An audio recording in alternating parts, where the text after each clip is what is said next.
Jimmy. I think we're up and running live for all those out there on internet land that like to watch. Welcome. We are here for our last meeting of our calendar year, Christmas Eve. It's good to see folks in the seats out here. I appreciate people coming and paying attention and seeing what's going on.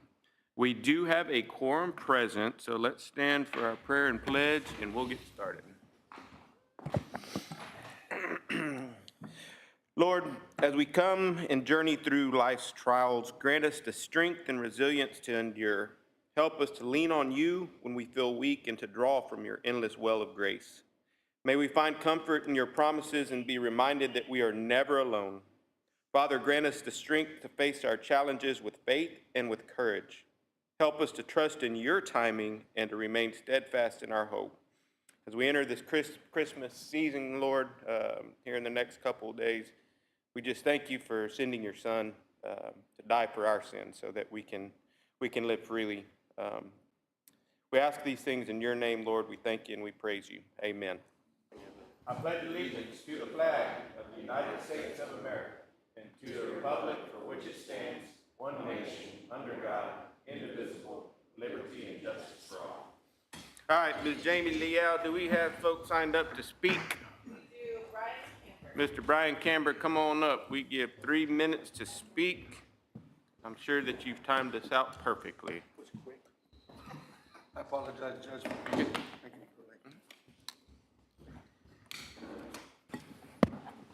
Karnes County Commissioners Court, good morning. Morning, sir. This has been a long time coming, guys, so I'm going to try to keep this as cordial as I can. I have been approached by voters all over this county. Some of y'all already know that. Good and bad. So don't take this bad. I'm not going to call out anybody in particular. But our key responsibilities, 2 key responsibilities of our county commissioners: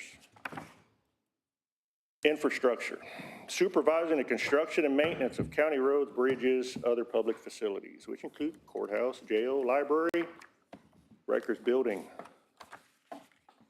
We are a little different on the construction, road and bridge, because we do have a unit system and Mr. Wayne Giesler is in charge of this. So that's a little different. Another one I'm going to touch on is community representation. Y'all are voted in. Listen to the people. There has been complaints. I know there's been complaints from me, 2 of y'all in particular. After talking with the person in charge, don't know if the message is getting through.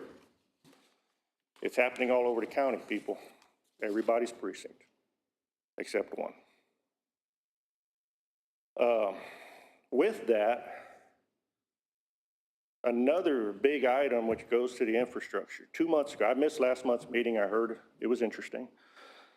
But 2 months ago, I witnessed something in here that was talked about in 2 surrounding counties by friends of mine that are on the Commissioner's Court. That was embarrassing. I left here embarrassed that I was in Karnes County because the witch hunt that proceeded in here by 2 elected officials. 5 votes approved a building, but the blame is going on 1 person. That's wrong. Y'all, it is part of you 4 commissioners' responsibilities. With that being said, after that meeting, I didn't think you were going to be here. I saw an empty seat. I apologize. And I'm going to call you out, Mr. Rosales, because after that meeting, I walked up to you and I shook your hand and I said, thank you for stopping the witch hunt. You took responsibility because you are the eldest one here. Yes, sir. Not always the best thing. Yeah. That time it was. I don't always agree with your voting. Hey, Sir. we're human. You're not my precinct.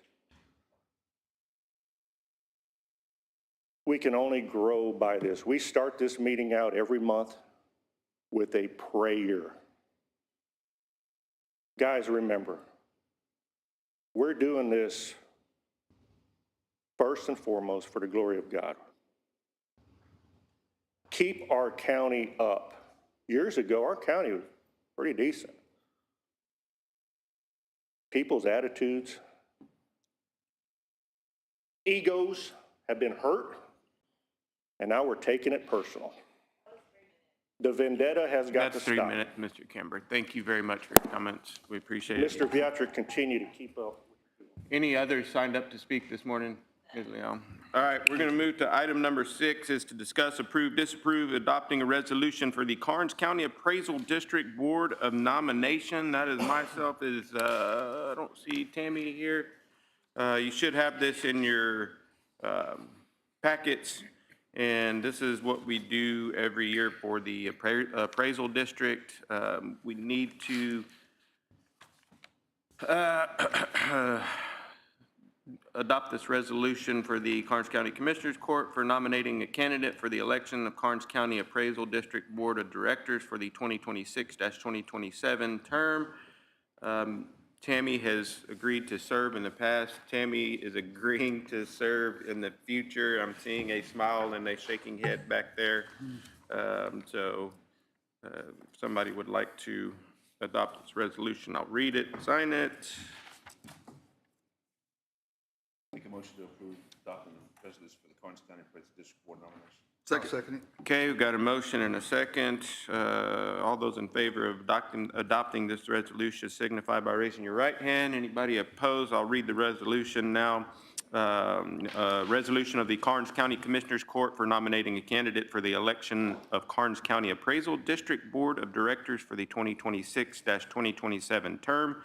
Whereas Karnes County has been notified of the upcoming Karnes County Appraisal District Board of Directors election, and whereas Karnes County is entitled to vote in the Board of Directors election and desire to cast its votes for the person receiving prior nominations in accordance with Section 6.03 of the Texas Property Tax Code, and whereas Karnes County Commissioners Court desires to continue to promote an emphasis on fair and uniform appraisals and the efficient operation of the Karnes County Appraisal District, now be it therefore ordered that the Karnes County Commissioners Court hereby nominates and submits to the Chief Appraiser of the Karnes County Appraisal District the name and address of the following candidate nomination: Ms. Tammy Broadway, the address 111 West Cruz, Karnes City, Texas 78118, and mailing address P.O. Box 436, Karnes County, Texas 78118, passed and approved by a majority vote of the members of the Commissioners Court on this 23rd day of December 2025. I will sign this and get this to Ms. Jamie.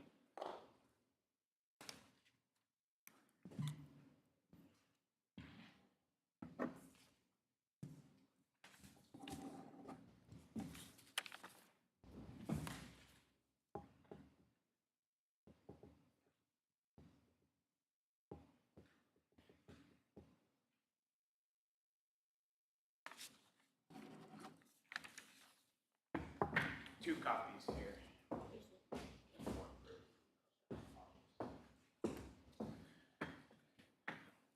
Okay, item number 7 this morning, discuss, approve, disapprove election ballot vote designation for the Texas Association of Counties Health and Employee Benefits Pool Board of Directors.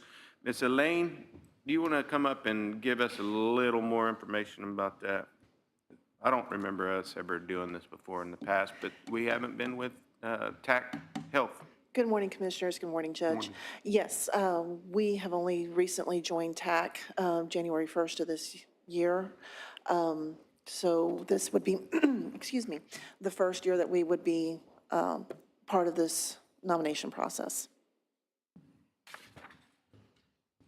And just for transparency, the Texas Association of Counties Health and Employee Benefit Pool Board of Directors election ballot the nominees are for a term of 3 years. The first one is the Honorable Cindy Irwin, Hutchinson County Judge. 2 for a 3-year term is Ms. Loretta Key. That is the Eastland County Auditor, my buddy over in Eastland County. The third is the Honorable Tanner Smith. He is a Floyd County Commissioner way up north in Marty's court. The fourth one is Mr. Matthew Weingard in the Valverde County Auditor. And the fifth one is the Honorable Richard Rozier, Ellis County Tax Assessor Collector. There are 5 positions, each with 1 nominee, so we'll vote on all positions. Is that correct? And so we'll vote for how many? You would vote for 5, All 5? Okay. 5 positions, 1 nominee each. And how would you recommend that we go about doing this in court? As simple as just accepting those. Accepting these 5 And voting for, and yes. voting for them? Okay.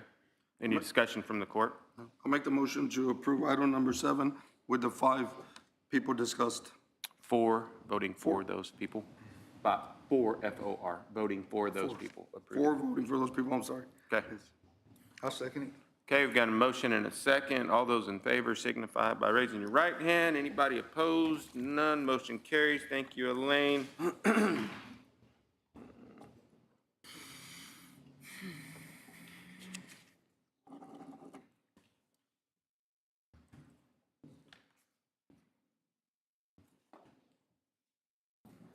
And Jamie. You'll get this, sir. Thank you. Item number 8 this morning, discuss, approve, disapprove, extending the current burn ban for an additional 90 days. I asked Justin to take care of this for me. This is just housekeeping item. We need to get this done. We are in extreme dry conditions. I know some folks got up to 1.5 inches of rain last week, and I am jealous. I'm not sure that I got 1.5 inches of rain in the last 6 months. Yes, so the current counties around us are still under burn ban. The governor extended the drought proclamation.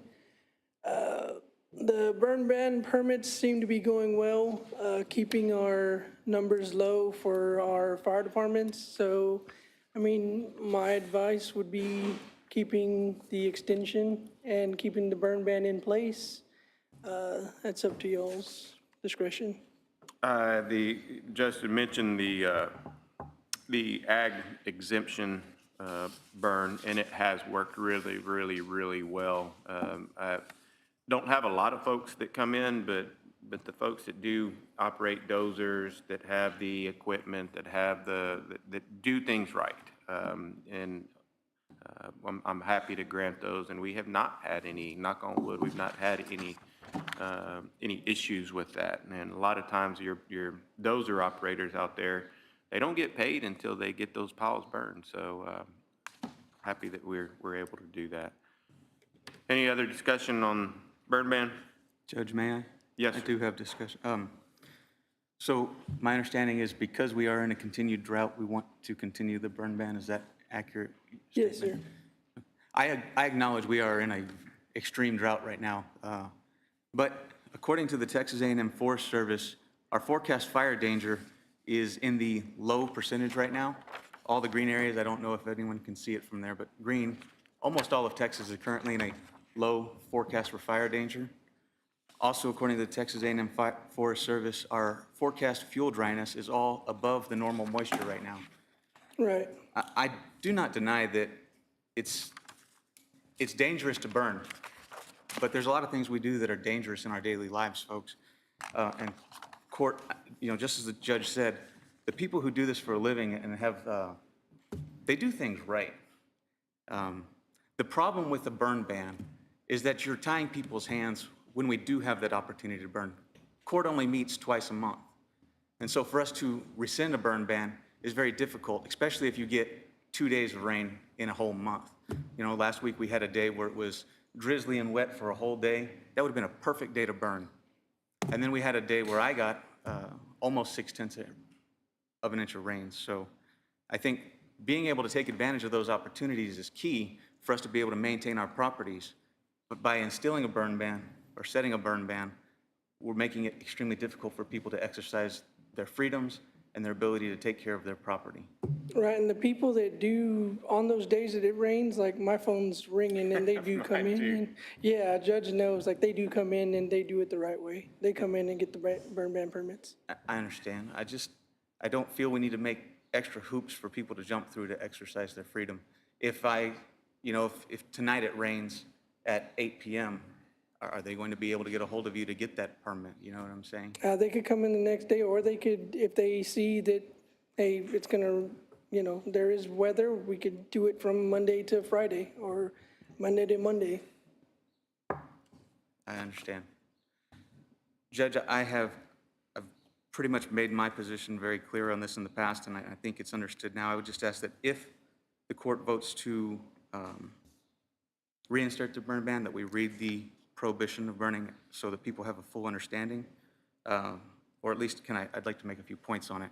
The actions that are prohibited is a person violates the order if he or she burns any combustible material outside of an enclosure serving to contain all flames and/or sparks, or orders such burning by others. And it is a violation to burn during a burn ban, and it is a Class C misdemeanor punishable by a fine of up to $500. Correct. Thank you, Commissioner. Any other discussion from the court? I'll move that we approve extending the burn ban for an additional 90 days. Second. Got a motion and a second. All those in favor signify by raising your right hand. Anybody opposed? Commissioner Beatrick, motion carries 4-1. Thank you. Thank you, Justin.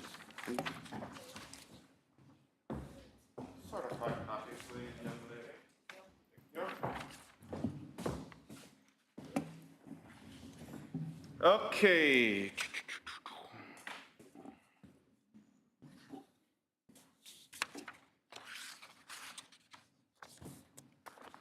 Remains ready.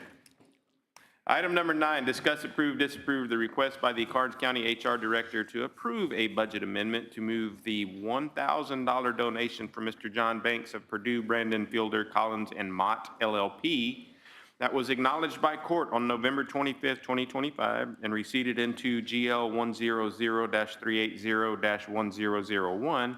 That receipt number is R000555486 to GL 100-409-4885, employee appreciation expense for use in paying expenses associated with the Karnes County Employee Luncheon. Ms. Elaine? Yes, back in November, we did receive a donation from Mr. Banks. Court did acknowledge it. I was not aware until recently that I needed court to make a budget amendment so we can go ahead and put those funds into the appreciation luncheon line item so we can use those funds specifically for the luncheon. Otherwise, they go into the general fund. Thank you, Elaine. What was that GO number that it was put into originally? Miscellaneous receipts. Okay. I'll make the motion to approve item number 9 as presented. I'll second it. Motion and a second. All those in favor signify by raising your right hand. Anybody opposed? None. Motion carries. Thank you, Elaine. Move that money. Item number 10, discuss, approve, disapprove proposed EMS fee schedule for calendar year 2026. Chief Ebram. Good morning, Judge and Commissioners. Morning. So this is a annual housekeeping item regarding our EMS fee schedule for the upcoming calendar year. Should have in your packet, I'm just going to call out the 2 columns to pay attention to. So on the green, well, I don't think you have color copies. So in the 4th column, you have the current rate identified for all of the different HCPCS codes or charge codes for BLS non-emergency, BLS emergency, ALS non-emergency, emergency, ALS 2 specialty carrier transport, and then mile per loaded mile. So the current rate structure going to the suggested rate, basically the billing company is recommending a 2% increase to our current fee schedule. Couple reasons as to why. So if the court will recall, last year we did a pretty considerable increase. It's about an average 20% increase across all of our fee schedule to try and take advantage of a potential increase or some legislation that was passed in the 88th session that was up to 325% of the Medicare allowable rate. The 22% average was an increase of 2/3 to, or achieved 2/3 of that 325%. So this year, out of the 89th session, Senator Zaffirini, Dean Zaffirini passed some legislation that was a continuation of her previous legislation that is allowing the municipalities regulating necessarily the municipalities to increase their rates by a certain amount for state-regulated health plans. And it's not pretty much telling the court what they can and can't do. It is saying the health plans are only paying up to that percentage. And so the 2% increase is actually tied to the ambulance inflation factor, which last year was 2.4%, this year is 2%. And so the guardrails, if you will, for the state-regulated plan is 2% above what we have today. So that is what the threshold that their billing company, Health Claims Plus, is recommending today. And I'm happy to read the actual suggested rates out for the record so that everybody's aware. BLS non-emergency suggested rate is $746.29. BLS emergency is $1,194.05. ALS non-emergency is $895.53. ALS 1 emergency is $1,417.94. ALS 2 is $2,052.28. Specialty care transport is $2,425.41. And mileage per loaded mile is $30.54. Small increases. Yes, sir.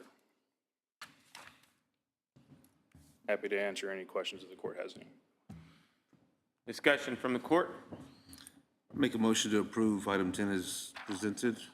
Second. Okay, we've got a motion and a second. All those in favor signify by raising your right hand. Anybody opposed? Seeing none, motion carries. Casey, thank you. Item number 11, discuss, approve, disapprove. Approve and appoint Randy Deming to the Karnes County Emergency Services District Number 1 Board of Directors. Mr. Justin Mays. Thank you for agreeing to serve, Mr. Randy Deming.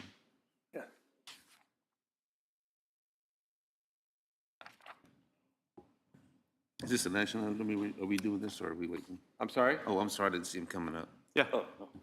Good morning. Good morning. As y'all know, Morning. the ESD board has a vacancy from the Runge representative.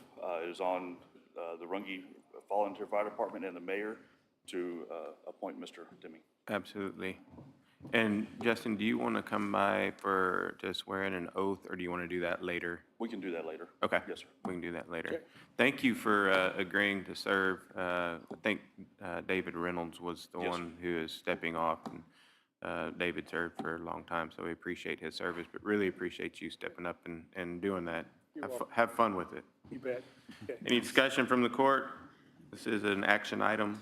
I'll make the motion to approve item number 11 as presented. I'll second it. Motion and a second. All those in favor signify by raising your right hand. Anybody opposed? Motion carries. Randy, you're not going to be taking your dog to work with you, are you? Taking the dog with you to work, are you? My ears have been plugged. I'm just asking, you're not taking that dog with you every day to work, are you? Okay, all right. Item number 12. Item number 12 is to acknowledge to add Reserve Constable Jose L. Guerrero as a Reserve Constable for Precinct 1. Jose Guerrero has over 15 years of constable duty. Chief Salas, do you want to say anything about that? And Jose, he's got 15 years. He's going to be an asset to the constable's office with his previous employment with Bexar County, where that's all he did was just constable work with civil process. He's going to be an asset to my department. Awesome, and that fills you out for the year. That's it, All yeah, right, no more. perfect. Awesome. All right, thank you, Chief. Thank you, Eddie.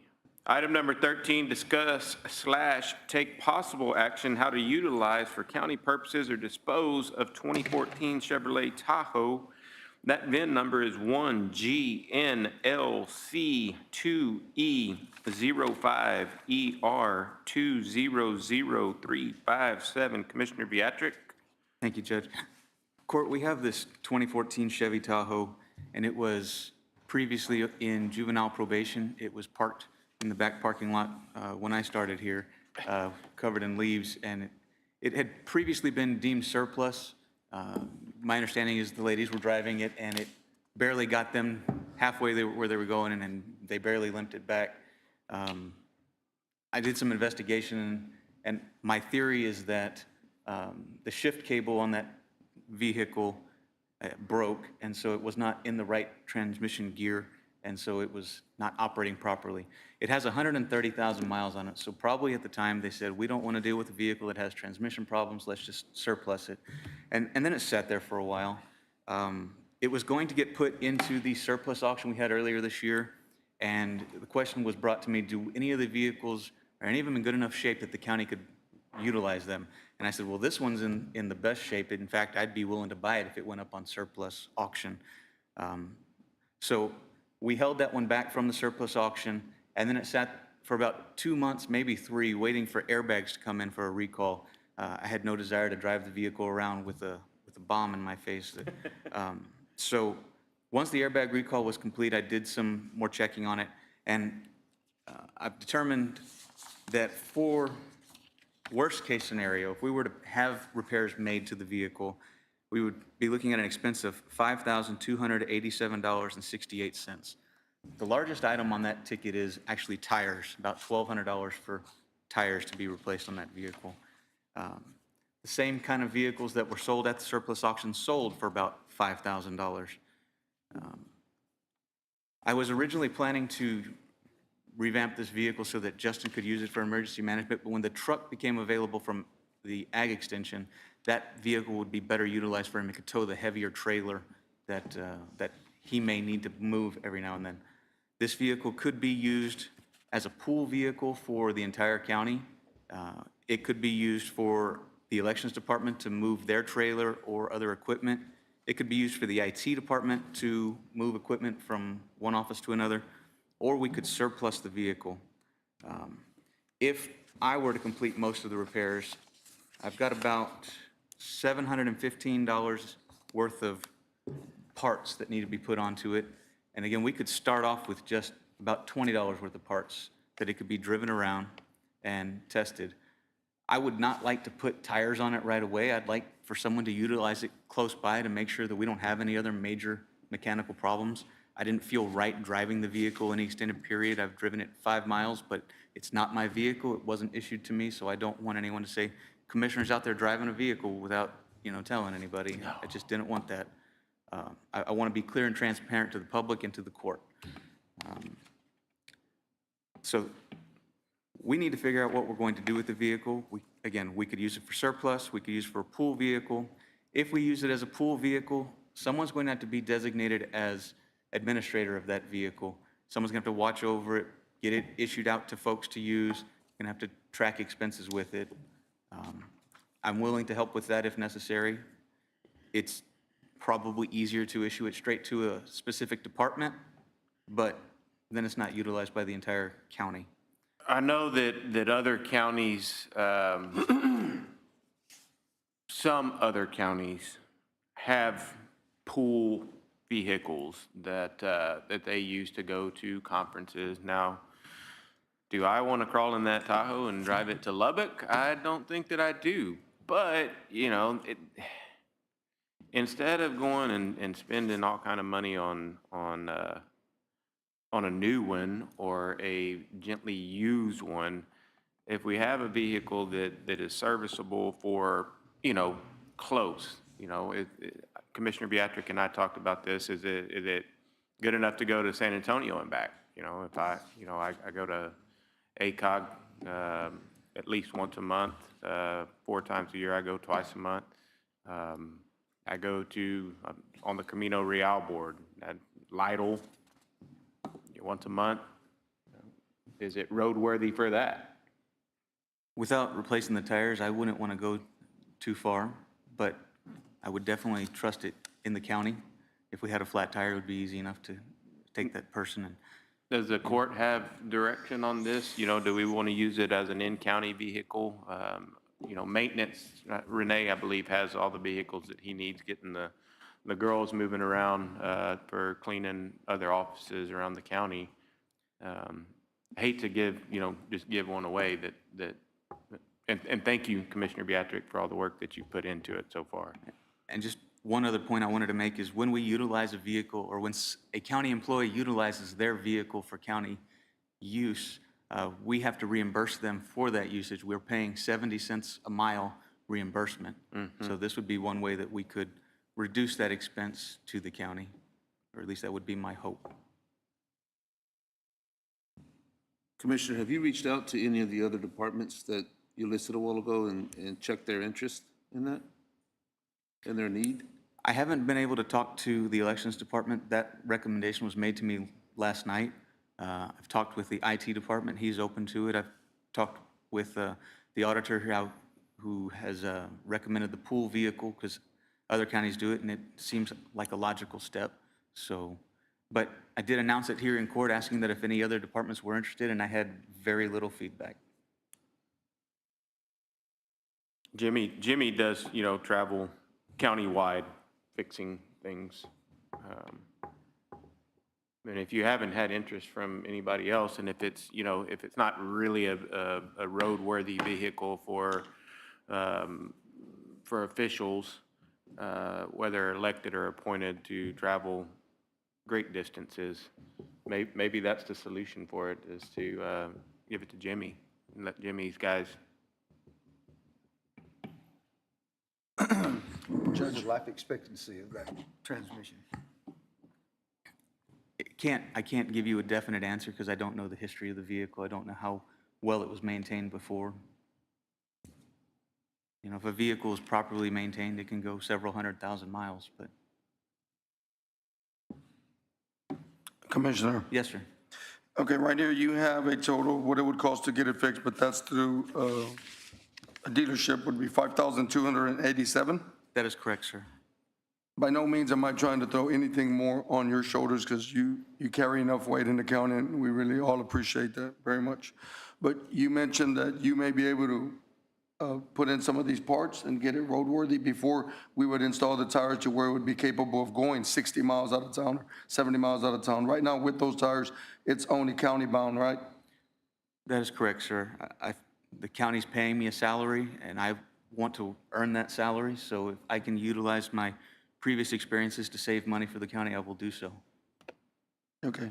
Like I said, I'm not trying to throw anything on your shoulders. You're doing enough already as it is, but were you willing to throw in a couple of parts in there? Absolutely.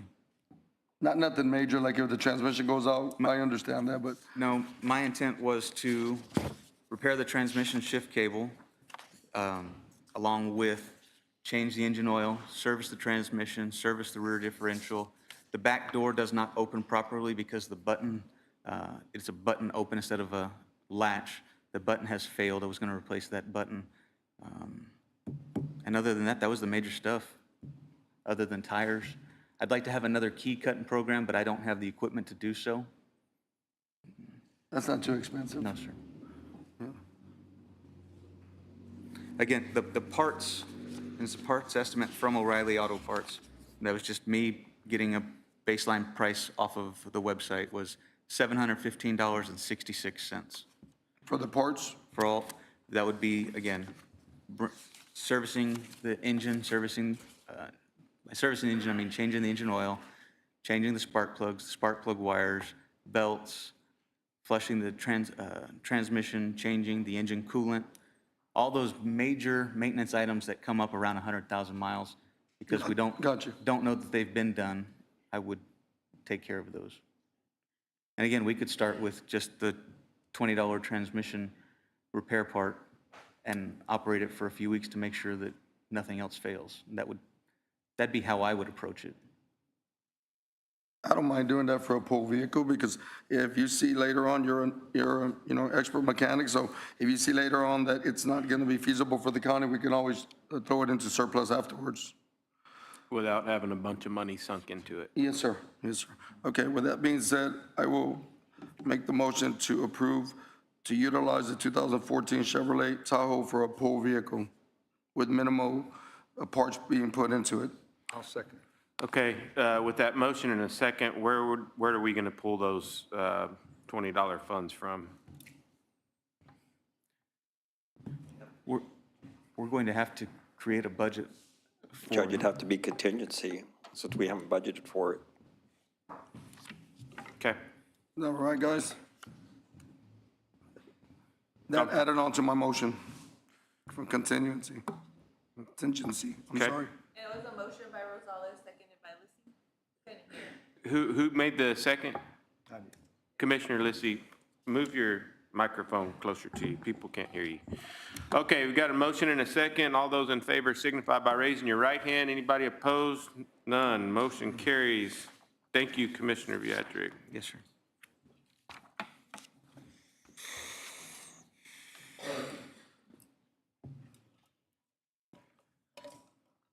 Item number 14, discuss, approve, disapprove, designate Lupe Schneider as the alternate TCEQ designated representative, DR, for the Karnes County. Jim Adams, Jim and I talked about this. Jim approached me about this a week or two, a couple of weeks ago. Yes. And, Good morning, Court. and Jim feels like that this is needed. Lupe has been with the department for 2 years now. 2 years, Yeah. and she's doing a great job over there. I'm So not going to the- talk anymore. You talk to her. Pretty much out of all the counties, we're probably the last few smaller counties that do not have an alternate.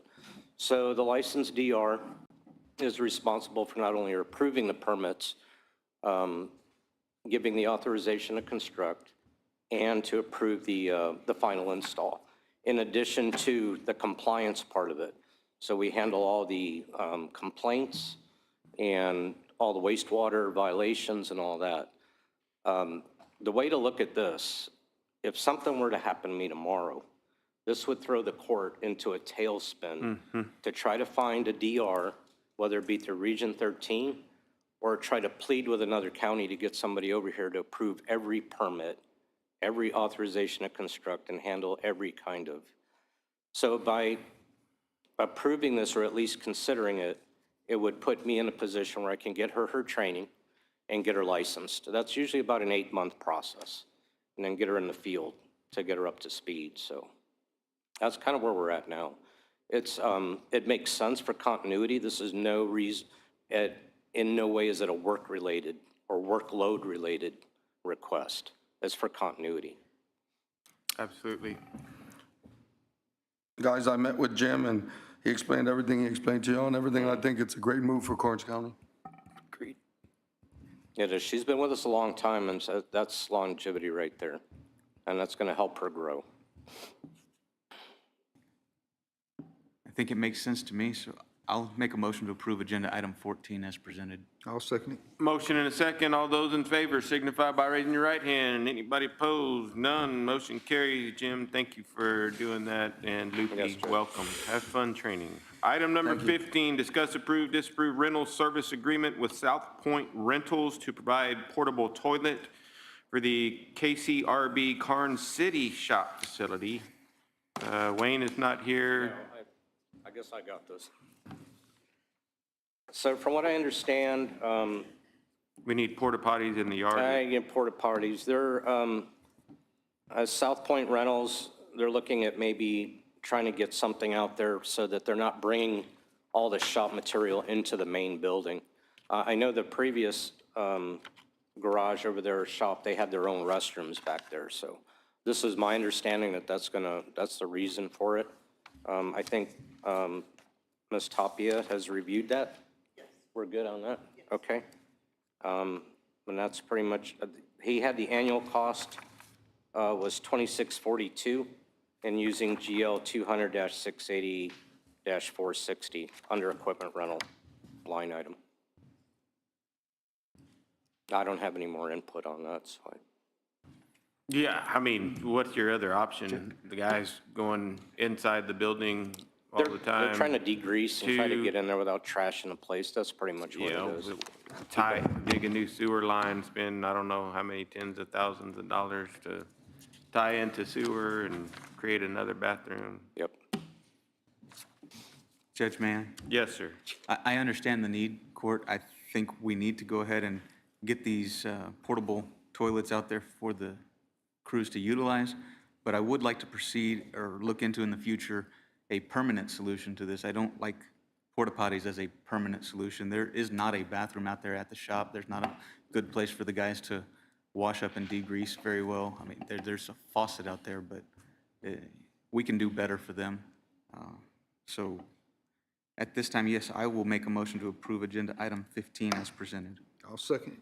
Got a motion and a second. All those in favor signify by raising your right hand. Anybody opposed? None. Motion carries. Item number 16, is to discuss, approve, disapprove the recommendation by Precinct 4 Commissioner to approve contract with DRG Architects to design and perform construction phase services for the Precinct 4 Service Center and to authorize appropriate county officials to take necessary actions to execute the approved contract.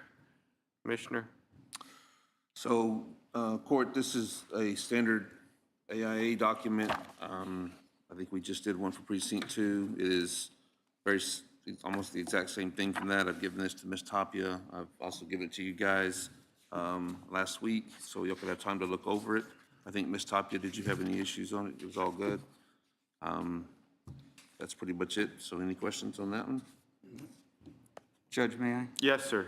We have Wayne, the president of DRG here, and I just had a quick question for him, if that's all right. Yes, sir. Wayne? Wayne, I reviewed this contract. It looks almost exactly like the one we have for the Precinct 2 Service Center. Just a couple changes. One, it was for a fee of $102,000 instead of $120,000 to your firm. And I did a little math to kind of figure out, and it appears to me that the design phase cost about $36,000, and you've reduced that to about $18,000, cutting it to about 50% of the design phase. I appreciated that because we've already got a lot of that design already done. The only other thing is I wanted to ask was in the supplemental services, section 11, for the Precinct 2 Service Center, you're charging us a 10% fee, and here for the Precinct 4 Service Center, you're asking for 15%. Would it be possible that we could do 10% as we are in the Precinct 2 Service Center? Yes, sir, we can do that. For the last couple of years, we've been going to the 15% just to cover our cost of management on supplemental services. We still keep our 10% on reimbursable expenses for the bookkeeping and accounting, but when we're managing another firm, that does take more time for us to do it.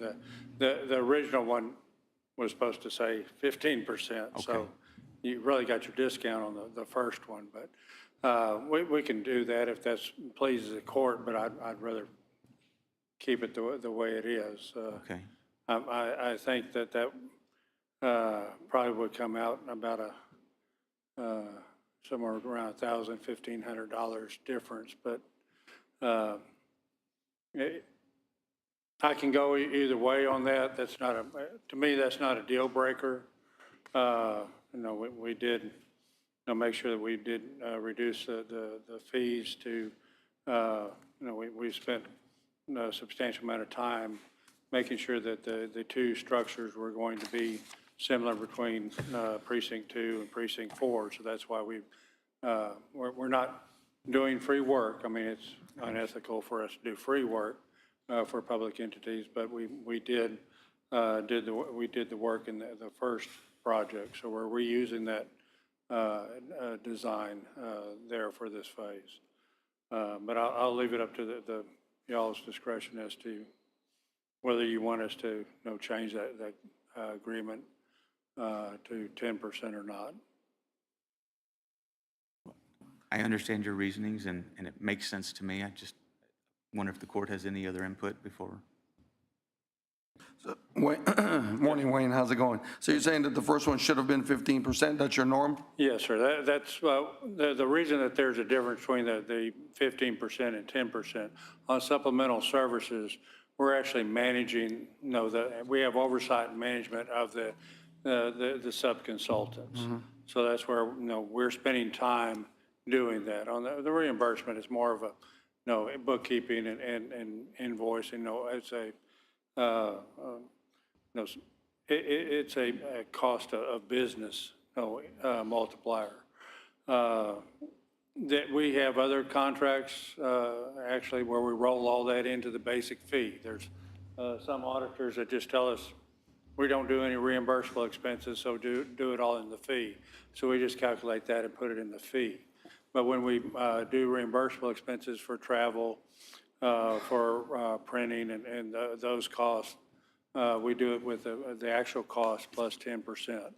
And it covers the cost of us getting those items basically back to the auditor and present it to the court for payment, so.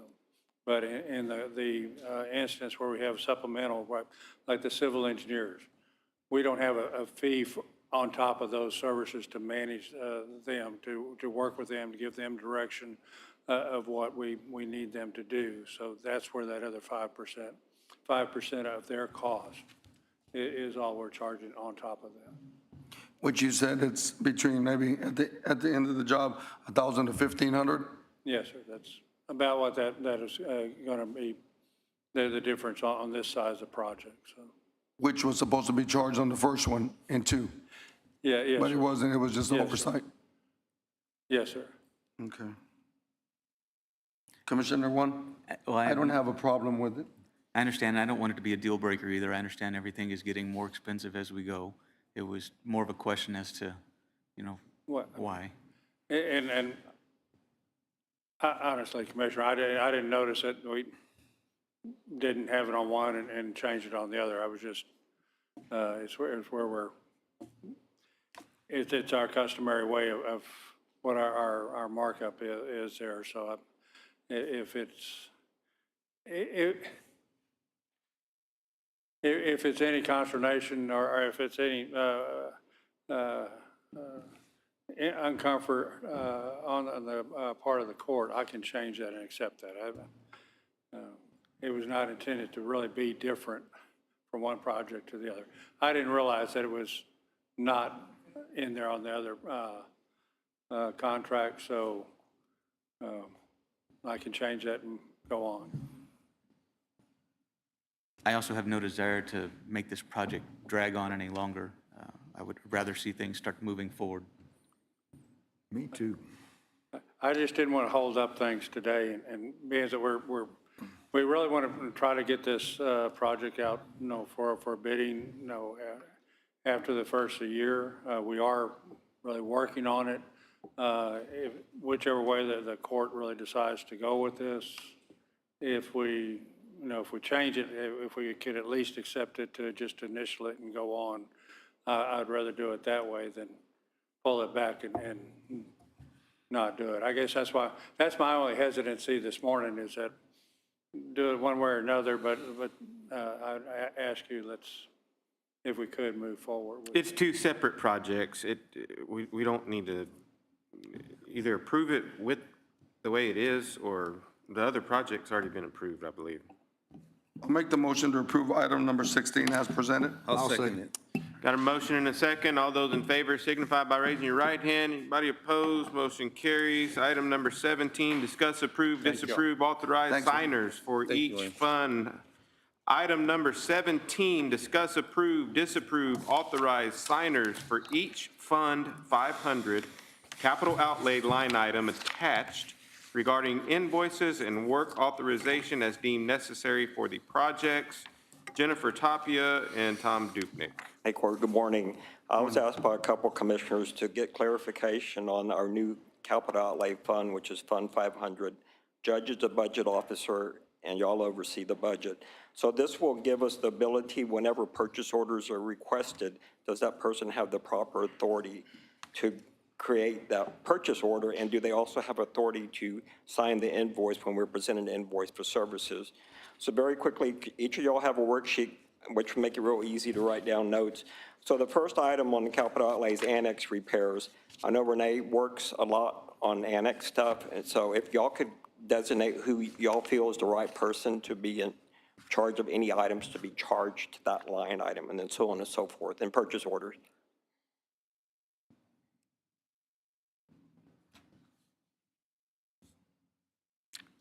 I mean, if there's two commissioners that were approaching your office, they should be the ones to speak up. Commissioners? Judge, may I? Yeah. I didn't directly approach the auditor's office about this, but I've discussed it with them, and the issue seems to be going back and forth of who is actually authorized to sign a bill, and I understand the reasoning. There's contracts out there that we have signed that give a particular employee responsibilities and authority for a project, but it doesn't specifically say, and they can sign the bill. In my head, when we grant someone the authority to represent the county on the project, we are giving them the authority to sign that bill. However, if it doesn't specifically state that, and it is easier for everyone to have that stated, I'm in favor of going through this today and making it crystal clear that we grant authority to these folks to sign bills for this project. So as far as the question about the annex, I agree that Renee would be the first person who should sign any bills for it. But as far as all the projects, I believe it would be good to have a secondary person as well available to sign any bill. And I think Judge, as the responsible party for the county, you should at least be a secondary signature on any bill, authorized to sign any bill. Yes, sir. Or you can make it that the judge is the authorized person and then have like the other person be the secondary if the judge is not available. So, because the judge is the budget officer for the county, so. So just to be clear, I didn't go to the auditor's office. I was suggested, I was approached by the auditor's office with a question about who pays what bills. So this was put into the agenda item to clear up that because they weren't unsure about who was responsible for signing off on this. And request purchase orders as well. Correct. And so I agree with Ms. Tapia. I think the judge should be the first point of contact for these, with, in my opinion, the person that is making sure these things are getting built and working with the contractors should be the secondary. I think that relationship would work well, in my opinion.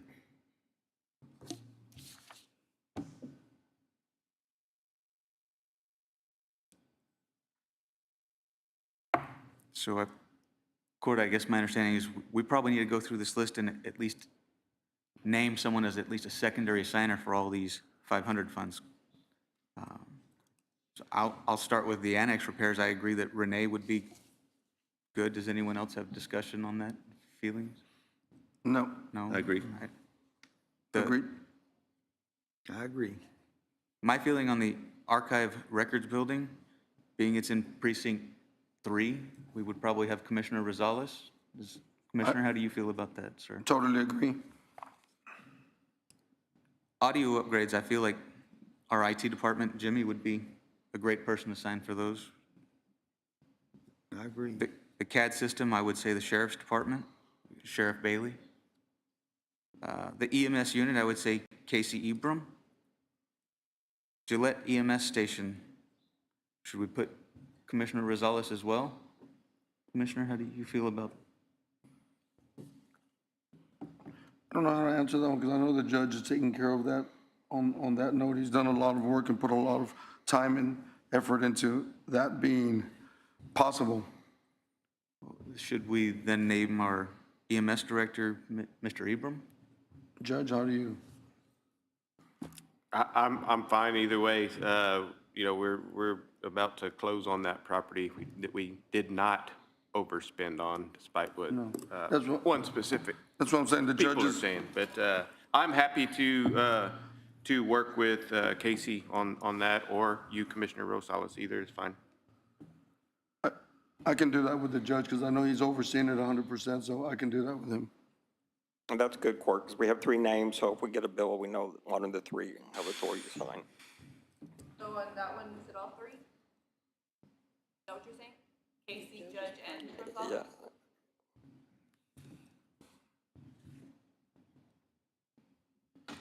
Commissioner Rosales and Casey would be secondary. Each one of these folks that we're naming would be secondary. Right. Yes. Judge Correct. would be primary. Yes.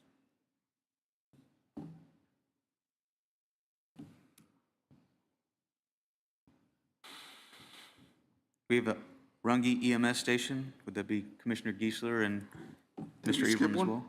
Yeah, you skipped the jail Skip facility. the jail facility. Oh, I'm sorry. The jail facility, that should be Sheriff Bailey, right? Yes.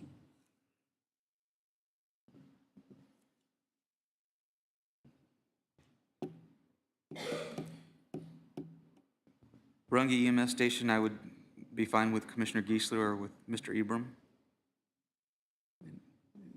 Commissioner Geisler, are you okay with that, sir? Yeah, sure. I mean, Casey or I and secondary would be perfect.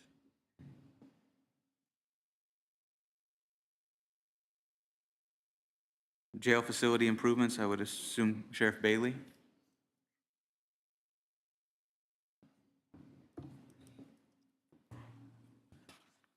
Security upgrades, would that be Renee as well, gentlemen? Or Security upgrades, would that be? Should we? really could. I'm sorry, sir, I didn't hear your last statement. Could go either way. Okay. Jimmy does some of the security stuff too. But Jimmy and Renee.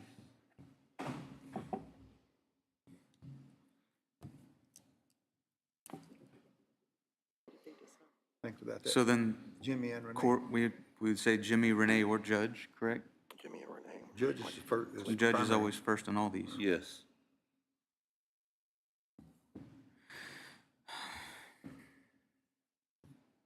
Precinct 2 office furnishings, I would think JP2 probably have a whole lot of input as to the Judge office. Kuzekwa. Yes, sir.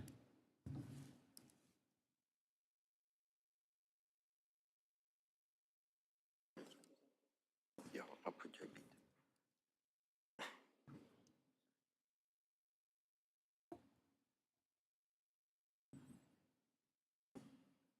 Precinct 2 Service Center, Me? Commissioner, you're open to that, sir? Yes, is that a yes? Yes, it is.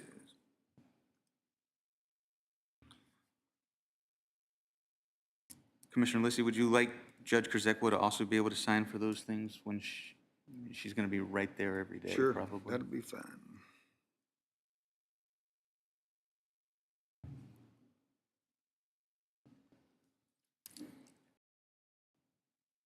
Precinct 4 Service, Commissioner Geisler, you take that on, sir? Yes, that's fine.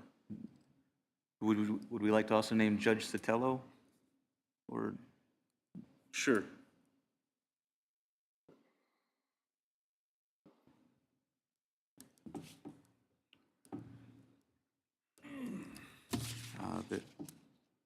the EMS training facility, I would say Mr. Ibram as well as myself.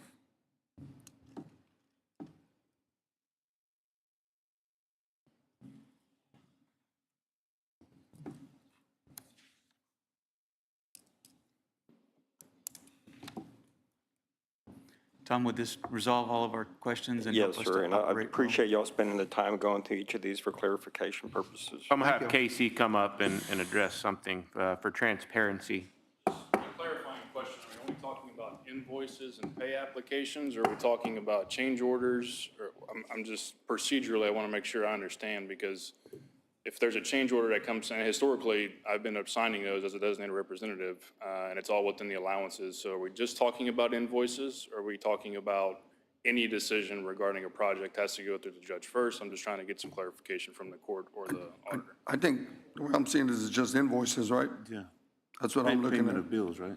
Yeah, it's just for the invoices, nothing to do with change orders. Is that right? Number one? I'm sorry, sir, this wasn't really my agenda, and I'm just trying to Yeah, help. I mean, Oh, I'm it sorry. should be the commissioners that approached Tom that had the concerns about this to address this. So I don't know which two commissioners those are. Tom, do you want to state those, or do the commissioners want to?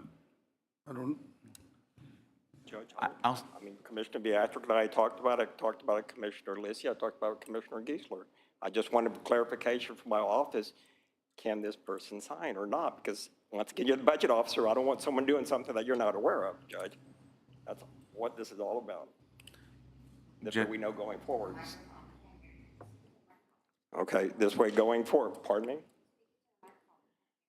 Okay, so that's the purpose of it, because that way going forward, we know when we get an invoice from architect, from contractor, do we send it to the judge? Do we send it to one of these representatives? Who do we send it to? Because I'm going to sign it with the assumption that the right party is going to sign it as well, approving it. I was confused because you said you were approached by commissioners, and then the Yes, sir, and I commissioners were just, saying I stated. that you approached them We about it. talked in my office, yes, sir. Not directly you know, what's this, what's that? We talked to my office, because my office needs clarification for future purposes. This Fund 500 is a brand-new fund for our county. We had the 500 in our general fund before, and there was never a straight direction on each line item, who has authority to do what. And even Renee's asked me before on the annex repairs. You know, we don't want to step on the judge's toes and y'all's toes, because we don't want that person to not have authority to do something, and then they're spending money in that budget. That's what this all. Casey, Judge. So just invoices, so invoices or pay applications is what I'm hearing that we need a judge to sign off on. Court, think so, I yes. personally don't have a problem with Okay. anyone who's been designated in the contract as a representative of the county to sign an invoice. I kind of feel like this is more of a, if Casey wasn't available or the judge wasn't available, either one of them could sign that invoice, and that'd be for any project. That way we can keep all projects moving forward. I would hate for us to have a bill that goes past due because we couldn't find someone at that time to sign. And I know that doesn't happen very often, but it's just as with our previous agenda item where we have a backup. It's good to have backups. So to your question earlier, Casey, as far as the change orders, I believe you are authorized to sign because that's the way in the contract it reads to me. That's correct.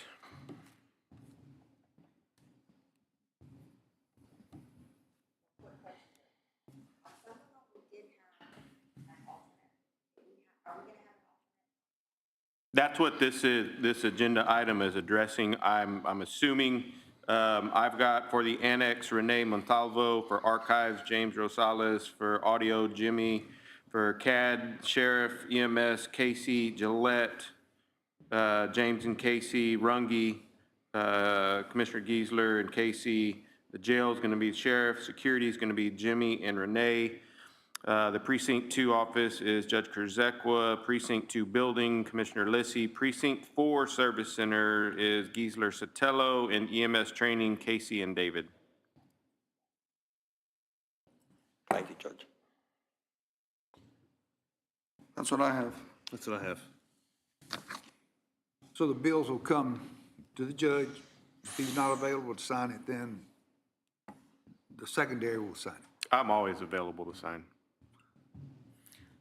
I think the question comes sometimes, sir, Is where, that a yes or a no? Is that right? Why wouldn't I be available to sign?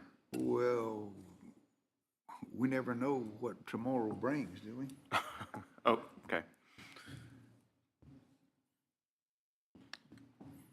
Do we need to make a motion on this? We do.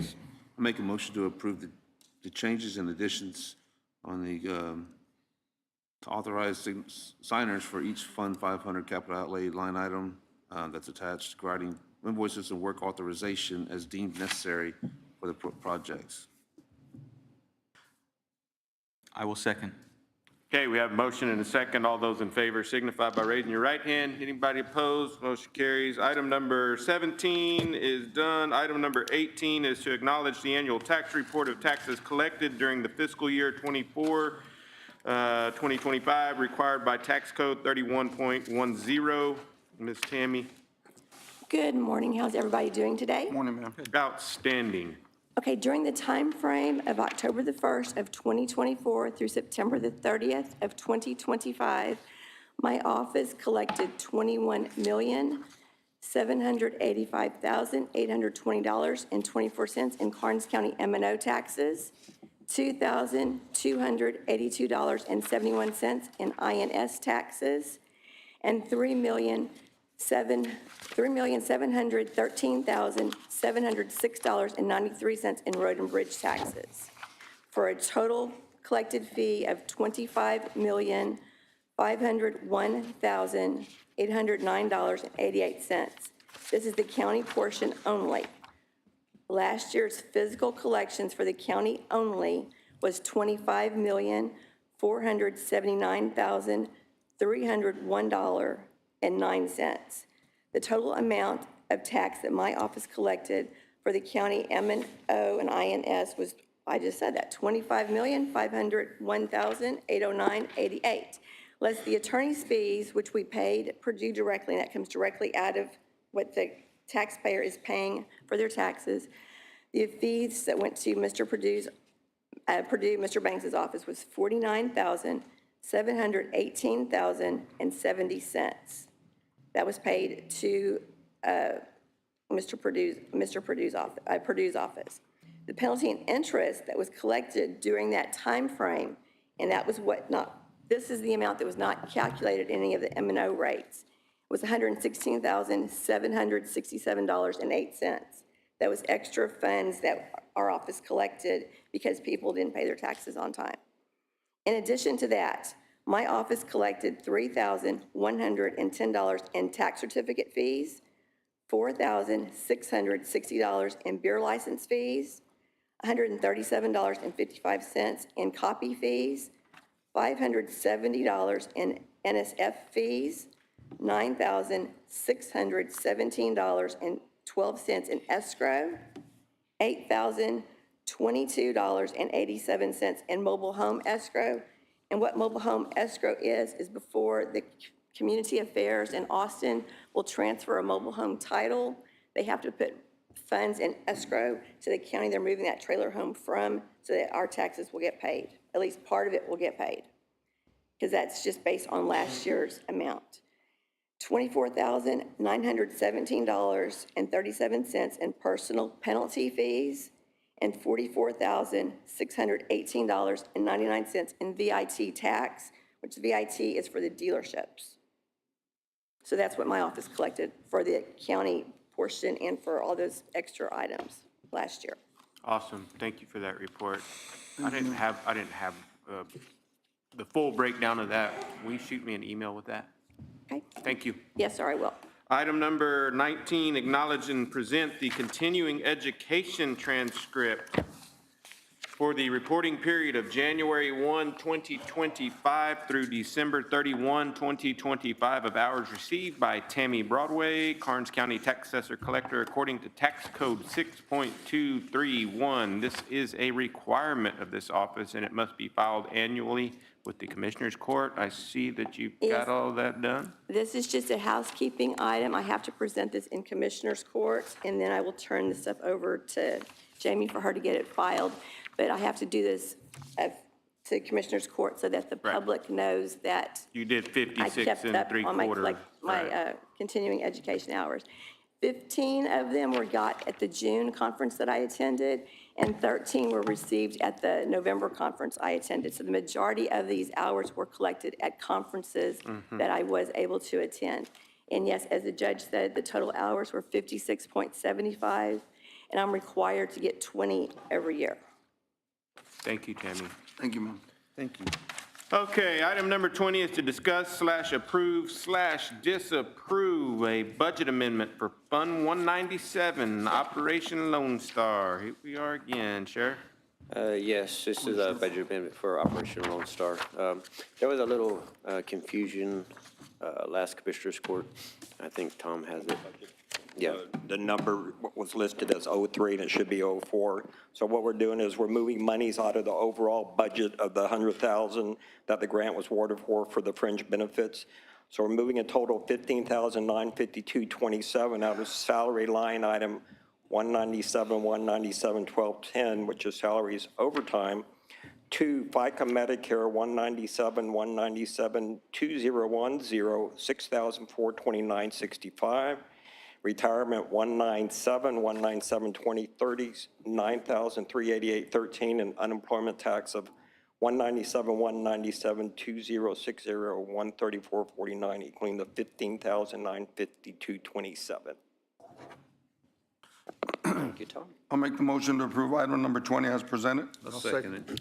Motion and a second. All those in favor signify by raising your right hand. Anybody opposed? None. Sheriff, got it. Item number 22 is to item number 21 is to acknowledge the donation of 30 bleeding control kits from Devon Energy to Karnes County Sheriff's Office. Devon, thank you for those. Sheriff, you want to talk about them? Yes, Devon Energy was kind enough to donate 30 bleeding kits we put out to patrol. That way they have these kits on hand if they run across any situations. So we want a big thank you to them for that. Absolutely. Devon's really stepped up. They've been good. Item number 22 is to acknowledge the establishment of new inmate trust fund account with the Falls City National Bank for purposes included and correct commissary contract approved in Commissioners Court on October 14th, 2025. Sheriff. The establishment of the inmate trust fund bank account with Falls City National Bank was included in the correct commissary contract approved by Commissioners Court on October the 14th, 2025.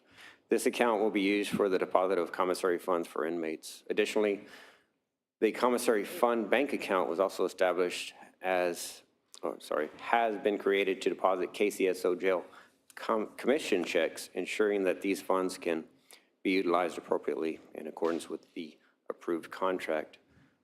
Transition of the old account, the previous inmate trust fund account will remain open temporarily to ensure that all outstanding checks issued under the prior commissary contract, as well as any checks written for inmate release, clear property, etc. This account will also be used to pay any remaining invoices associated with the previous contract until all obligations are satisfied.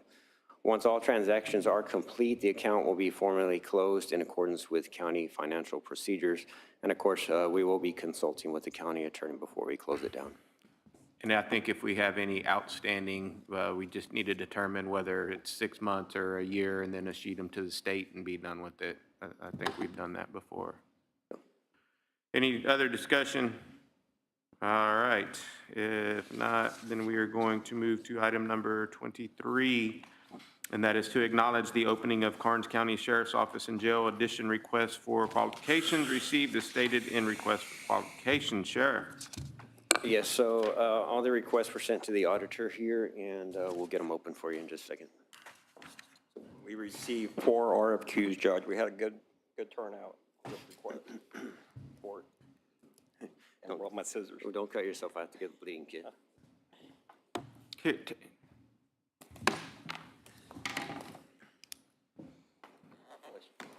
Sure. Yeah. Oh. I'll let you open. Oh, watch out now. I won't cut you.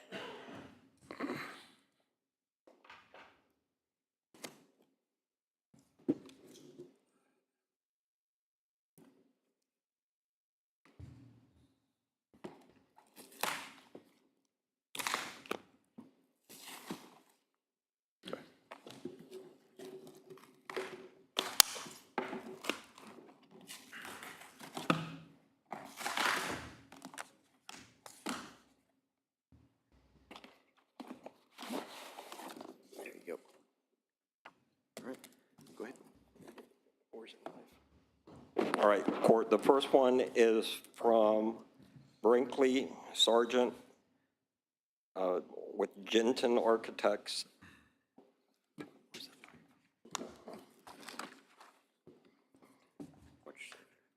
We would give these to the sheriff to go through them once we open them all, and then that way we can score them together.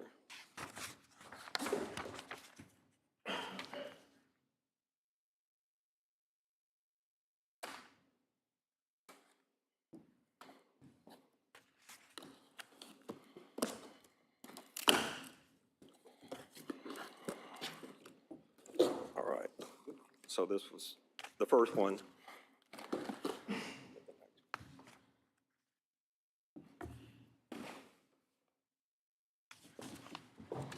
All right, this next one's from DRG in San Antonio.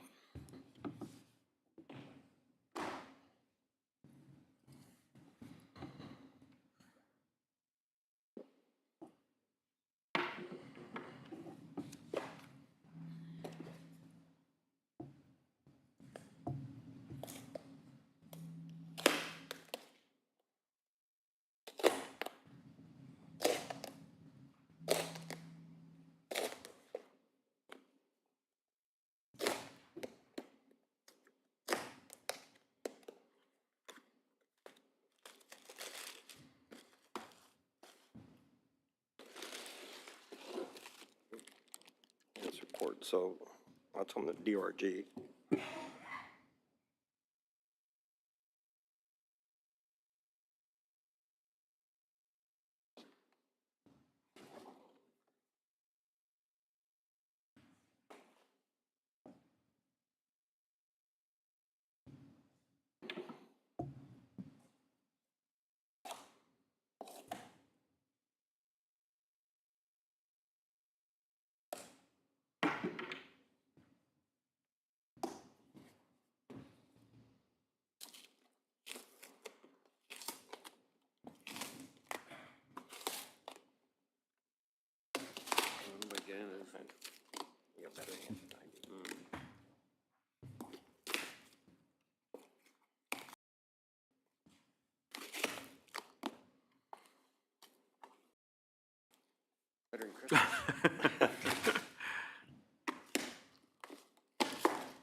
All right, Court, this one is from Burns Architecture out of Galveston.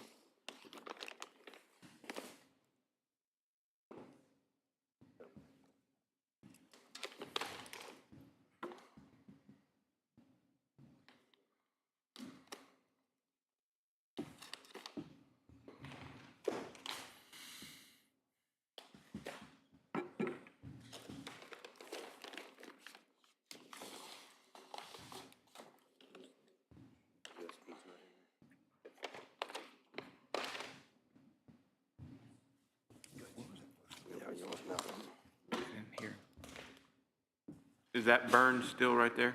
Yes, Or yes, is sir, this the Burns last Architecture one? out of Galveston.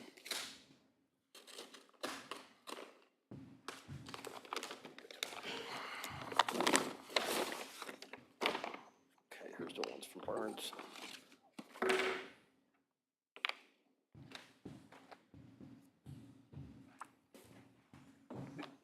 Okay, this final one's from San Antonio as well. It's IM Studios LLC Architecture. Say it again? IM Studios? IM Yes, sir. Studios? Yeah, Indigo Mary Studios LLC in San Antonio.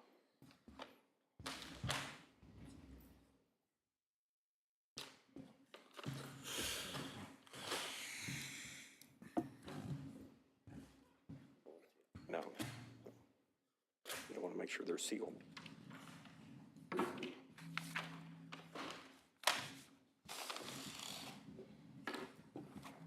All right, Court, so these are the ones from them. So I will give it Sheriff Bailey, and we can get this back on the agenda. Who's all on that scoring committee? Who's going to score those? I've got a. Hold on, Sheriff. Make sure everybody can hear you.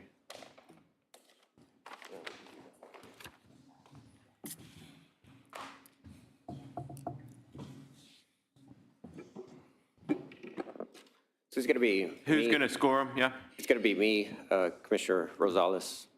I have the auditors invited to help me with that. Okay. And I'll have a civilian also. Good. Court. Thank you, Judge, for your knife. Thank you, Sheriff. Yeah.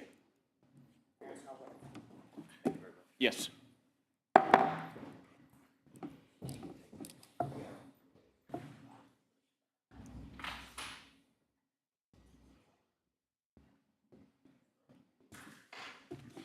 All right, item number 24 is discuss, approve, disapprove, reject the sole bid for the Karnes County Sheriff's Office and Jail HVAC replacement from Brandt due to lack of quality workmanship and previous job done at the Karnes County Sheriff's Office. Sheriff? Yeah, so No. we put in a bid for the replacement of all the AC units on the jail and sheriff's office. Mr. Rosales here, Commissioner Rosales, has been helping me with that, and I really appreciate that. He did go up on the roof himself and check the workmanship, and he was not happy with that. For me too, I'll take his word for that all day long. He builds stuff. For me also, I didn't feel good about only one company putting in a bid. That's not very competitive. So we would like to redo the competitive bid process. Perfect. It's an action item. We need to, if the court would like to reject the sole bid, you need to approve to reject. I'll make a motion to reject the sole bid for the Karnes County Sheriff's Office and Jail HVAC replacement from Brandt due to a lack of quality workmanship and previous job done at the Karnes County Sheriff's Office. I'll second. Motion and a second. All those in favor signify by raising your right hand. Anybody opposed? None. Sheriff, you got it. Yes, sir. Item number 25, Sheriff, is to discuss takes possible action to initiate new request for proposal process for Karnes County Sheriff's Office and Jail HVAC replacement. Yes, sir. Just like I said, and just what I said a minute ago, we'd like to go ahead and reinitiate the process again. See if we get more people to bid. Have anyone move to approve? I'll make the motion to approve item number 25 as presented. I'll second. Motion and a second. All those in favor signify by raising your right hand. Anybody opposed? None. Motion carries. Item number 26 is our consent agenda. Sheriff. We have reports from our JP1, JP2, JP4, our district clerk, our EMS, our constable precinct 4, and TXDMV. Item number 27 will be to discuss any items from the consent agenda to be considered and acted on.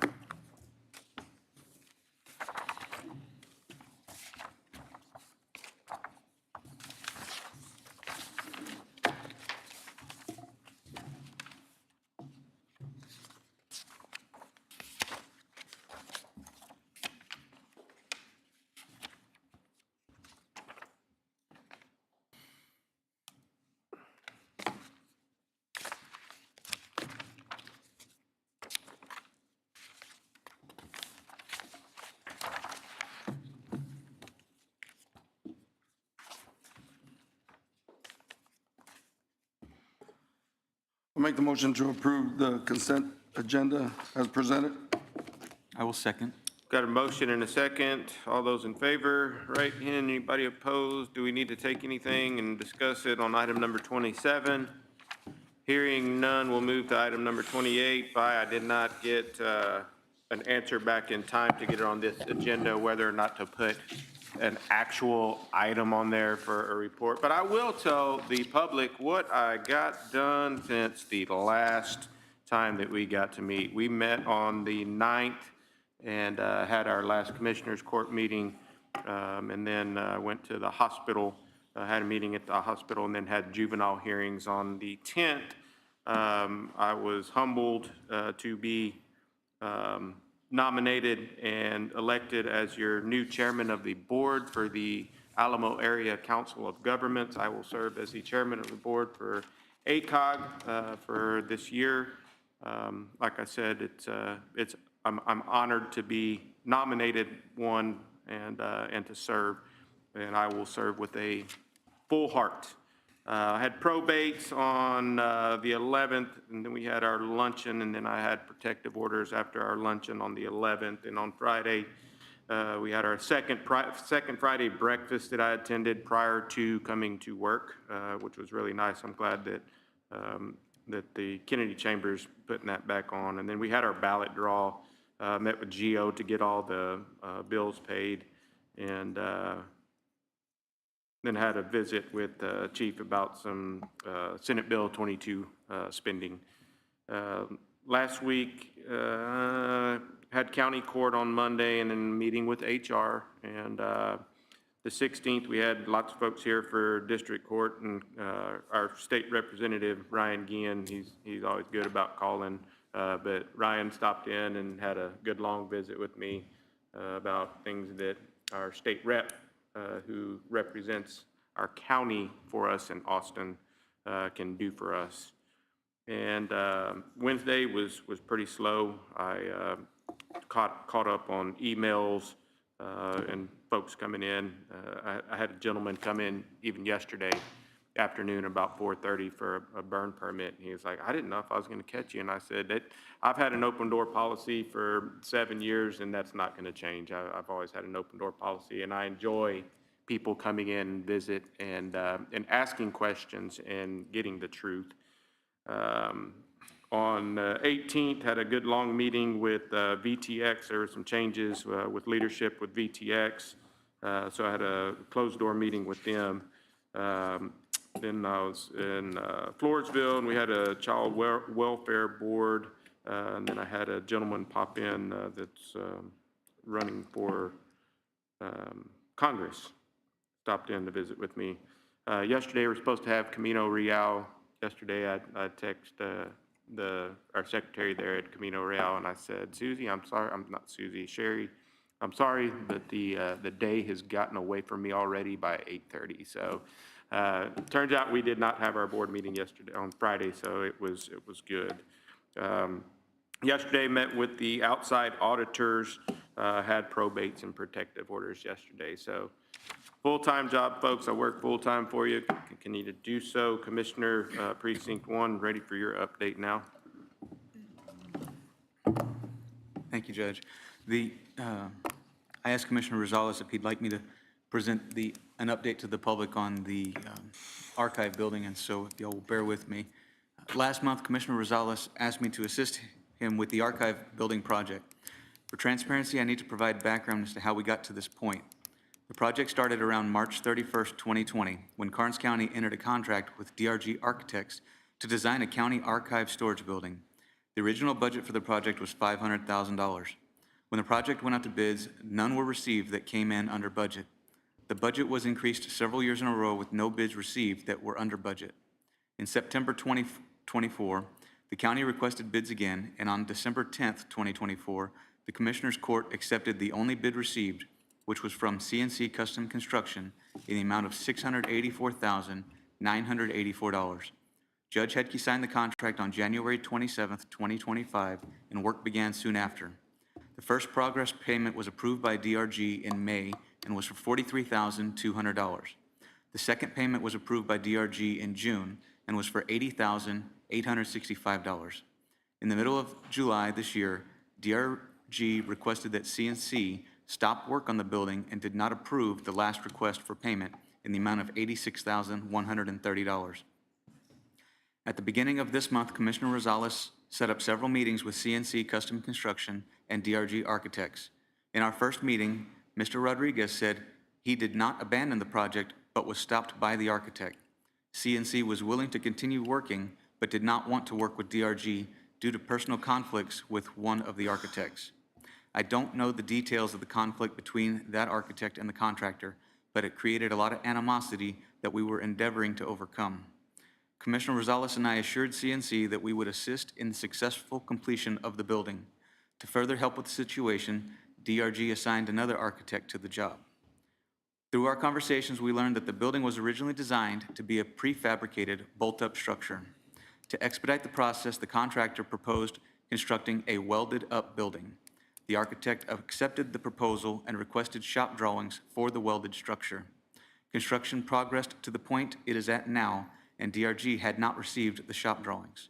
As the architect overseeing the project, DRG was not comfortable approving the next payment without examining CNC's shop drawings to verify they met the original design specifications. When the shop drawings were provided, DRG's engineer reviewed the plans but did not approve them as presented, advising they did not meet the specifications of the original design. During our final meeting, DRG expressed they were willing to work with CNC and their engineer to move forward with the current structure while ensuring it met the design requirements. CNC said they wanted to pray over the matter and they would speak with their engineer to see if he would continue with the project. On December 10th, Mrs. Rodriguez called me and said they were no longer comfortable moving forward with the archive building. My takeaway from the conversation was that the conflict that occurred after the work was stopped irreparably hurt their trust with DRG and the county. CNC's attorney has presented us with a notice of termination and a demand for payment for unpaid labor. So Commissioner Rosales and I have to step back and let our county attorney manage the situation. We will continue to work towards providing the county with the archive building it needs. Judge Hedke and I met with the Humane Society to discuss needs for their organization. Forgot about that. I'm sorry, that's it. Moving forward, I'm sorry. I helped set up the county employee luncheon. I checked on the offices on the square during last week's rain. I had meetings with VTX and Aspen on their continuing fiber installs. Work continues to progress well at the EMS training and admin building. We were almost ready to pour concrete, but during his inspection, the engineer found that the tie bolts on the footers were not as designed. Weaver and Jacobs, superintendent, took time out of his vacation to source the correct parts, and we expect to continue with concrete next week. I went through the bills list, reviewed the county's procurement policy, studied the DRG contract, and researched our agenda items. Just before last Commissioners Court, I attended a public meeting regarding the integrity of our elections and the use of voting machines. The information presented was alarming, and I wanted to research the data provided. The concern is that the software in the HART voting machines can be manipulated to outcome and can be used to manipulate an election. After hours of research, I have not been able to find proof beyond the shadow of a doubt that this is happening. But that does not mean I don't believe it's possible. And just because I believe it's possible does not mean I believe it's happening here. The heart is deceitful above all things and desperately wicked. We could hand count every vote, but it would all be in vain if those counting have a heart of deceit. So to everyone who has expressed their concern to me about our elections, you are the solution. I encourage you to get involved, become part of your county executive committee, and volunteer to work our elections. Please note that the county offices will be closed Wednesday, Thursday, and Friday this week, and I wish you all a very Merry Christmas. Thank you, Commissioner. Commissioner Precinct 2. Okay, thank you, Judge. First of all, I'd like to thank all of our county employees for all the hard work they do. We started our second stage of the drainage and replacing the culverts at the entrances. County roads 218 and 219, scheduling patching with the contractor for resurfacing. Holidays and weather affect the scheduling. our Hobson project, material and drainage pipe is being delivered. County Road 375, the brush is scheduled to be removed starting next Monday. County Road 376, drainage work and culvert pipe installation should start next week. After the Hobson project is completed, the Panna Maria Township project will be started soon thereafter. I drove approximately 185 miles of county roads last week. I'm turning in my work orders. I spoke to Anna at FPC Architects about getting a report on where we are with our courthouse project. I would like to congratulate our VSO officer, Blake Sanchez.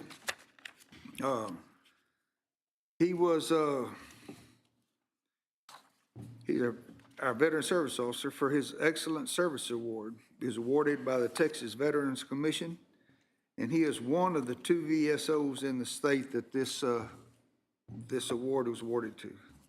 And it's a very big honor.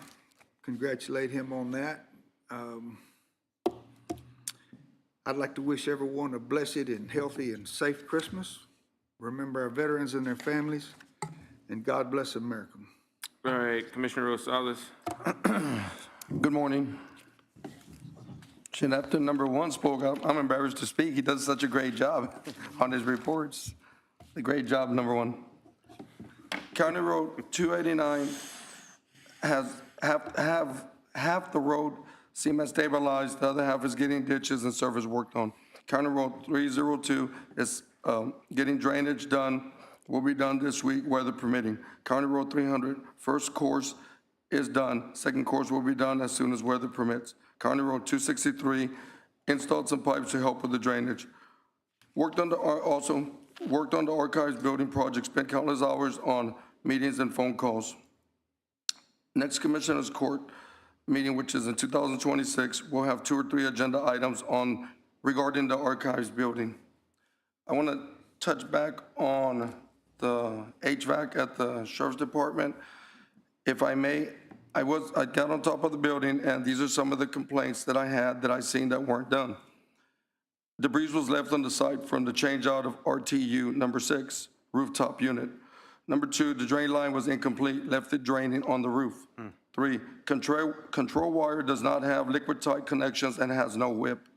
Number 4, high voltage supply line should be in metallic whip, but it was not. It wasn't just a regular conduit, a rubber flex conduit. Another thing I had a problem with was, I also had a question for Brent. Why was an RTU rooftop unit installed that needed a curb adapter? Definition for a curb adapter is a device that connects 2 different types of connectors or interfaces, enabling compatibility between them. In the context of HVAC systems, a custom curb adapter is a specialized design frame that allows a new rooftop HVAC unit to fit perfectly on an existing curb. I just called them there. Why wasn't one directly put on there? When I did call, I talked to someone the early part of November and explained I had the complaints. I talked to a lady, I don't remember her name, I apologize for that. She told me that I had to speak with someone higher up. So I went ahead and emailed, my office emailed them, where she told us to email them, and she said that the proper folks would be contacting me back. Since then, nobody's contacted me back. I have emailed 3 times. They were fully paid back about 5 or 6 months ago, and yet have not came back to do these corrections. I was trying to contact them over a month ago, maybe a month and a half ago, to see what they could do about this, but since then I have not got any contact back. And Merry Christmas, have a Happy New Year's. I pray for a great 2026. Thanks. All right, Commissioner Precinct 4. So I fielded quite a few constituent calls concerning many various things. Worked very hard on the contract on the Precinct 4 Service Center. Worked with Judge Sotelo and DRG on wrapping up a few ideas on that. I've also been in talks with them and Mr. Ibram, Chief Ibram, as far as trying to set up a meeting next week. I drove 231 miles of county roads, placed work orders in for some down signs. There were some other signs that were covered up, so requested them to come out and clear that out, and then other minor repairs. Checked on the construction on County Road, on drainage construction on County Road 342. I appreciate Road and Bridges going out and showing that up. It was getting pretty scary. I did attend the Karnes County Commissioners Christmas party, the Rungy Beautification Committee, and several other events. And that's all I have. Would like to wish everybody a Happy New Year, Merry Christmas. All right, item number 29 is our report from our tax assessor collector. About to be super busy. Busier than you already are. Good morning again. How are y'all doing? Good. Good. Okay. This is going to be very confusing. For the month of November, the current taxes for County M&O was $1,611,482.96. The current year-to-date was $2,709,913.26, for a total of 12.01% collected. Last year, at the end of November, it was 17.22%. The last Commissioners Court meeting, we received a rather large check, so I ran the numbers, and it was 19.5% collected, and this morning when I left the office, it was 26.43. On the delinquent month-to-date, the delinquent month-to-date currents were $25,037.36. The delinquent year-to-date was $41,444.06 with 6.47% collected. The INS, the delinquent month-to-date was $4.51. The delinquent year-to-date was $17.97 with 0.15% collected.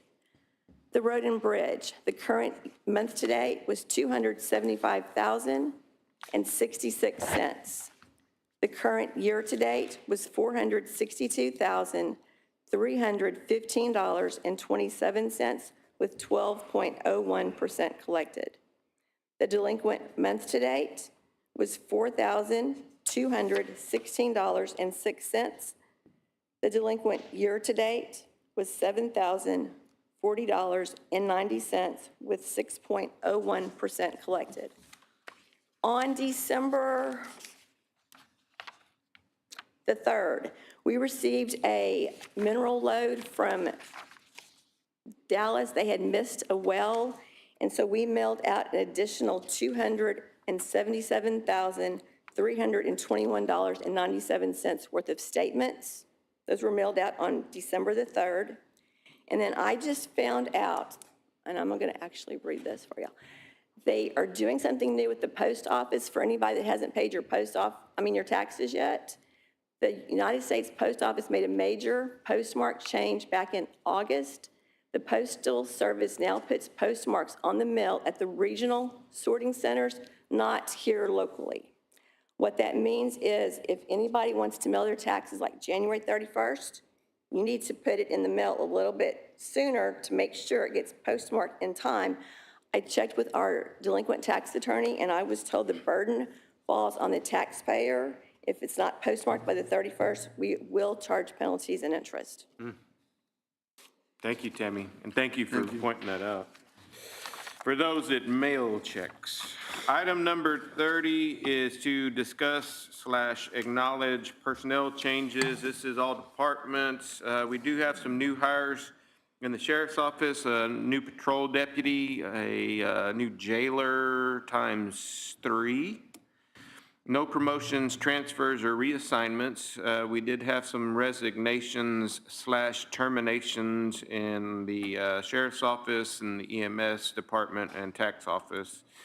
And no retirements. We are currently hiring for facility security officers. I did get one. I don't know, Elaine, did I give you that application? Somebody walked it in Friday, so I'll get that to you. Grant administrator. Karnes Wilson, Juvenile Probation Department Prevention Specialist, a probation officer, and Karnes Wilson Juvenile.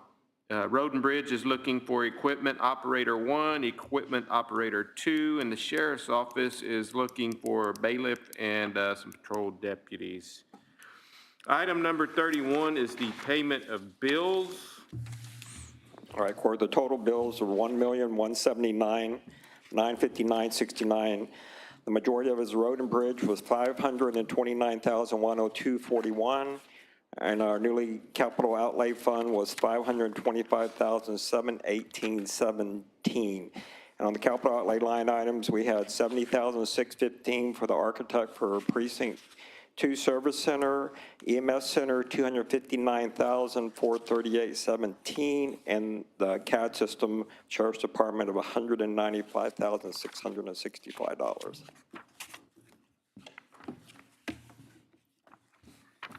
I'll make the motion to approve payment of the bills as presented. I'll second it. Motion and a second to pay the bills. All in favor, right hand. Anybody opposed? None. Motion carries. Item number 32 is to acknowledge Commissioners Court will meet on January 13th, 2026, 9 o'clock in the morning over at the multi-purpose room over at the Annex. That is at 210 West Calvert Avenue, Suite 150, Karnes City, Texas, 78118. Item number 33, need a motion to adjourn. Move we adjourn. Second.